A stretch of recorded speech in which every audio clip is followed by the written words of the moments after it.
আসসালামু আলাইকুম। সবাই কেমন আছেন? আশা করি সবাই অনেক, অনেক ভালো আছেন। আমিও আলহামদুলিল্লাহ আপনাদের মিতাপ্পু অনেক ভালো আছি। এটা হচ্ছে ডাটা চুষনি এটা।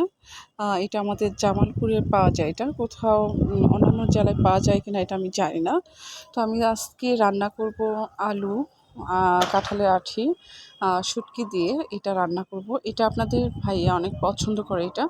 বাড়িতে যে একবার খেয়েছে আমার বাবার বাড়ি এটা করে লাগায় এটা। তো আমার মা পাঠিয়েছিল তখন আপনাদের ভাইয়াকে রান্না করে খাইয়েছিলাম। তো বলতেছে এখানে আসার পরে যে আমার চুষনি খাইতে ইচ্ছে করতেছে। পরে আবার নিয়ে আসছে। তো আমি আজকে রান্না করব চুষনি আর হচ্ছে ডাল, তার সাথে একটা সবজিও করব। এদিকে আমার ছোটো মেয়ে বলতেছে আম খাবে। তো আপনাদের ভাইয়া গতকাল আম নিয়ে আসছে, রূপালি আম নিয়ে আসছে 4 কেজি। তো আমি আমার ছোটো মেয়েকে দিচ্ছি। আধা পাকা, মানে পুরোপুরি পাকা না, আধা পাকা। তো আমি বেছে বেছে মেয়েকে একটা দিচ্ছি, কাটবো এখন। আমার ছোটো মেয়ে মাশাআল্লাহ, ও ইদানিং ভাতটা কম খায়, দেন ফল, দোকানের হাবি জাবি এগুলো বেশি খাচ্ছে। আর এই আমটা বিশেষ করে আপনাদের ভাইয়া প্রতি বছরেই রূপালি আম আমাদের অনেক খাওয়া হয়, অসংখ্যবার খাওয়া হয়। মানে আমি বাড়ি থেকে আসছি মনে হয় 15-20 দিন হয়নি এখনও। তার মধ্যে 15-20 কেজি খাওয়া হয়েছে আম এটা। আরও বেশি হবে, খাওয়া হয়ে গেছে। তো এদিকে আমার ছোটো মেয়ে এই যে খাচ্ছে, ও আম পছন্দ করে। দেন আমার চুষনিটা আমি কষায় নিচ্ছি ভালোভাবে। এটা বেশি ঝোল করব না, এটা মাখা মাখা করব। এটা মাখা মাখাই ভালো লাগে। এখানে যদি ভেন্ডি দিতাম তাহলে আরও বেশি ভালো হতো এটা। ভেন্ডি নেই আমার বাসায়, আর কোনো শাকও নেই। আমি ছাদে গিয়েছিলাম, যে দেখি ডাঁটার শাক আছে কিনা। আমার বাড়িওয়ালি আন্টি ডাঁটা লাগিয়েছে ছাদে, পুঁই শাক, ডাঁটা, তো কোনো শাকই নেই। শুধু শুধু রান্না করতেছি এটা, কোনো সবজি, কোনো শাক দেওয়া হয়নি।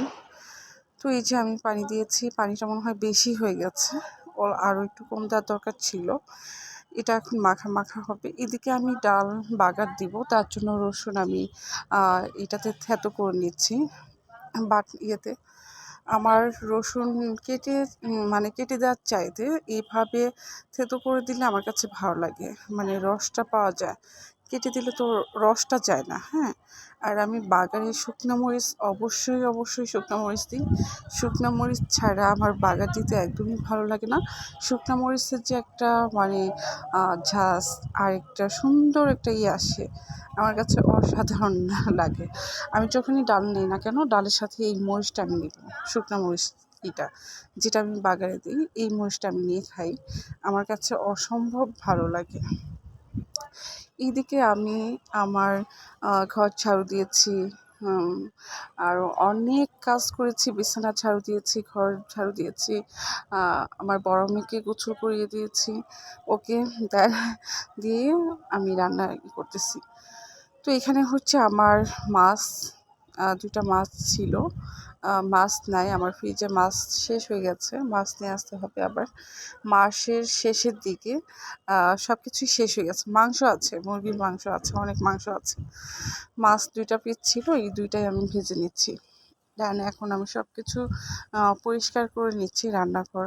এরপরে আমাকে ঘর মুছতে হবে, রান্নাঘর মুছে দেন আমি বাবুকে নিয়ে গেছি গোসল করার জন্য, আমার ছোটো মেয়েকে গোসল করিয়ে আমি ওকে খাওয়াবো।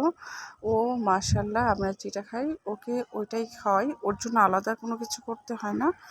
আমার বড় মেয়ে অনেক বায়না করেছে ছোটোবেলা, অনেক, এটা খাবে না, সেটা খাবে না, দেন এখনও বায়না করে। ওর জন্য আমার আলাদা করে রান্না করতে হয়। আমরা যদি তরকারি দিয়ে ভাত খাই, মাছ রান্না করি তো ওর জন্য মাছ ভাজতে হয়, বা যদি অন্য কিছু রান্না করি ওর জন্য দুধ জাল করতে হয়।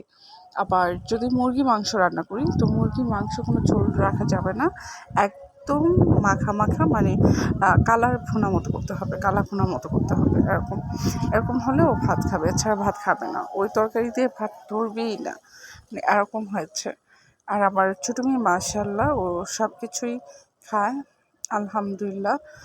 সবাই মাশাআল্লাহ বলবেন প্লিজ, কেউ আবার নজর দিবেন না। তো এদিকে আমি আমার ছোটো মেয়েকে গোসল করিয়ে দিব, ও যদি বলি যে আম্মু তুমি বাথরুমে দাঁড়াও, আমি এই কাজটা করে আমি আস্তে আস্তে তোমাকে গোসল করিয়ে দিব, ও দেখবেন যে মানে এক বালতি মানে টেপ ছেড়ে দিয়ে পানি উপরে দিচ্ছে তো দিচ্ছে, মানে শেষ নাই। হ্যাঁ, পানি দিতেছে আর দিতেছে, এরকম একটা অবস্থা।